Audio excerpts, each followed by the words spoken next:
L'equip del periòdic se desplaça avui fins a l'Ajuntament de Borriana perquè anem a entrevistar a l'alcaldessa Maria Josep Safont. Teníem moltes ganes de parlar en ella per tractar temes d'actualitat que preocupen als veïns. Bon dia, Maria Josep.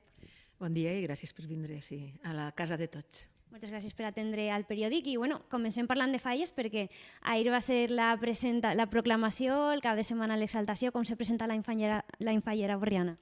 L'any faller, com tots els anys, ja sabeu, les falles són un dels esdeveniments més importants que tenim a la nostra ciutat i ahir, per exemple, va ser un acte molt important, l'acte de proclamació, l'acte on se dona a conèixer quina roba porten les falleres, que ja estan proclamades les nostres reines i les nostres corts, i a partir d'ahir esta setmana és molt especial, la setmana dels manifestos, de totes les falleres de comissió, les reines de cada comissió, obrin les portes de sa casa, la gent hi veureu i comprovareu totes les vesprades com està pel carrer ple de gom a gom, anant de casa a casa a veure els manifestos. Jo crec que és una setmana molt important.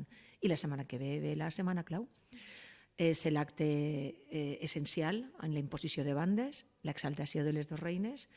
És molta responsabilitat per a mi, però també és molta emoció, perquè m'encanten les falles i jo crec que Borriana se mereix unes reines com les que tenim, com les que hem tingut en 2018 i com les que portem en aquesta història de 75 anys de reines falleres que la setmana que ve vindran a tindre unes altres bandes. Segur que ho disfrutarem. A més, a Borriana els veïns ho disfruten molt, els agrada molt, són molt fallers. Anem a parlar d'altres temes. M'agradaria comentar el tema de la gota freda, que fa uns dies va ploure molt i Borriana va patir prous desperfectes. No sé com està la situació, ja s'ha recuperat la normalitat? Pràcticament tota la normalitat. Tenim la sort de que les previsions ens arriben i la informació ens arriba amb prou d'antelació. En aquesta ocasió hem tingut temps per a poder organitzar un poc millor algunes qüestions bàsiques, com per exemple el desallotjament voluntari d'alguns veïns que viuen en una zona que normalment s'inunda, que és la zona de Sant Gregori. Entonces se va planificar tot, el tema de la neteja de les goles, el tema de la neteja de les séquies, gràcies també al síndic de Recs, i s'ha anat treballant en previsió. També tenim, enguany contem amb una estació meteorològica pròpia municipal de l'Ajuntament, que tenim en uns punts d'observació i s'ha pogut treballar amb prou antelació. La part més important ha sigut la passarel·la del Clot, que se n'ha anat, però està refeta i els veïns poden tornar a utilitzar-la com de fet ja ho han fet en aquests dies passats. Des de la Diputació de Castelló s'ha aprovat un pla d'ajudes per a aquestes pluges i el Consell de Ministres el divendres també va aprovar ajudes per als veïns afectats. L'Ajuntament se planteja demanar algun tipus d'ajuda o en principi està tot solventat? L'Ajuntament ha treballat moltes de les qüestions que són necessàries a mitjans propis, de via pública, de policia local, però sí, hem hagut de fer unes aportacions econòmiques i això estem demanant, estem tramitant tant a la Diputació com a l'Estat. Des de la subdelegació de Govern es va arribar ràpidament també la informació. Primer volien una valoració genèrica i ara estan demanant valoracions concretes des d'anys i en la Diputació també hi ha un màxim de 5.000 euros per cada població i que també anem a intentar accedir a aquestes ajudes. Molt bé, canviem ara de tema i parlem d'impostos perquè l'Ajuntament en el ple de la setmana passada va aprovar per quart any consecutiu per tercer any, la congelació dels impostos. Això vol dir que els veïns no van a notar ninguna pujada de taxes en principi? Sí que és el quart any consecutiu perquè és per a l'exercici 2019. Els impostos estan congelats des del primer dia que vam entrar, com ho vam proposar, que no anàvem a ampliar la càrrega impositiva dels nostres ciutadans i ciutadanes. Les taxes han quedat congelades totes, excepte una, de la qual ara parlaré. I no només això, sinó que s'han augmentat les bonificacions. Així com ha hagut alguna qüestió puntual, per exemple, en el tema de les famílies monoparentals, que ja van començar a tramitar-se i a aplicar-se en exercicis anteriors, i ara per al proper exercici s'amplia a totes les taxes municipals per a equiparar-les amb les famílies nombroses. Hi ha una taxa, que és la taxa de la gestió de residus, no només la gestió, sinó recollida, transport, gestió, reciclatge, etcètera, que és l'única que també per quart any consecutiu pujarà, concretament pujarà 4 euros enguany. O sigui, en total, en 4 anys, l'únic entre impostos i taxes que pujarà serà la taxa de recollida de basures. I és que n'hi ha un acord que, a més, el creem, o sigui, el creem i per això estem aplicant-ho. Un servei s'ha de cobrir amb l'aportació de la persona que el fa servir. I per això van acordar en el 2012, en Reciplaça, l'empresa pública de la qual formem part Borriana, juntament amb altres municipis, van acordar i n'estem aplicant un 3% per a les inversions en l'ampliació de la planta, que encara no s'han produït per diverses problemàtiques, i a banda de l'IPC. Enguany queda al voltant d'uns 4 euros. O sigui, entre totes les taxes i tots els impostos, pujarà a cada família de Borriana uns 4 euros. I, a més, s'hauran augmentat algunes de les bonificacions. Molt bé, és a dir, que se congelen els impostos, sols puja el tema de la taxa de recollida de fems.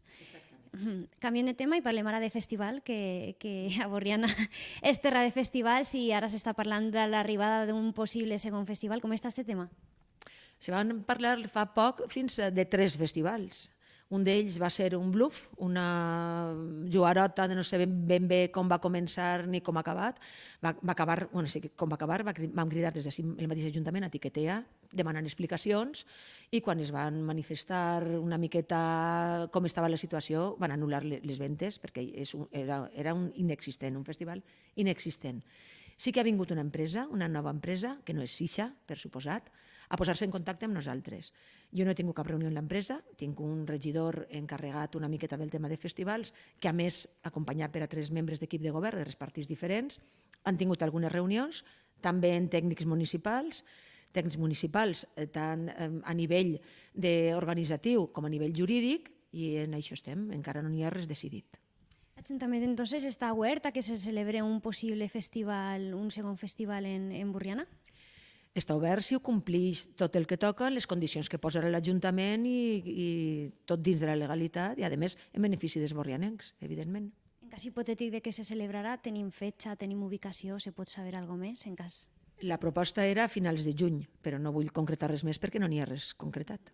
Molt bé, doncs en aquests missatges quedem. Després també volíem parlar de transport, de la via ciclopeatonal que s'acaba d'obrir ara a octubre, que connecta Vila-real i Borriana. Era un treball pendent que volia l'Ajuntament dur a terme i ja està en marxa, no? Ja se pot utilitzar.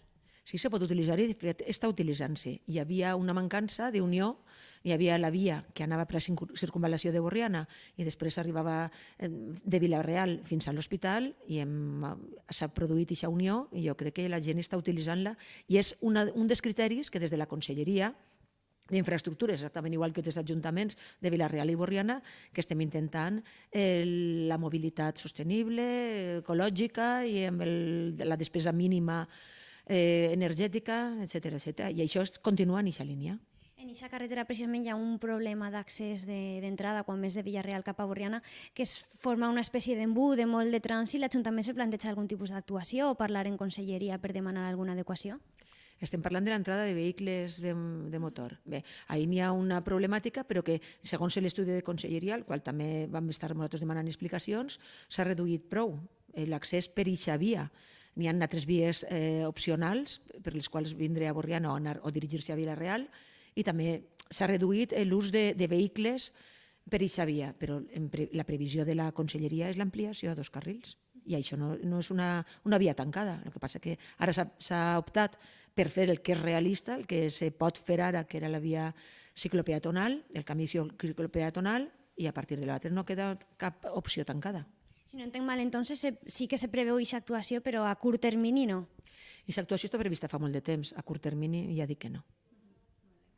Canviem ara de tema i parlem del pla integral del centre de Borriana, que l'Ajuntament vol refer la zona centre, fer-la més peatonal. Com està aquest tema?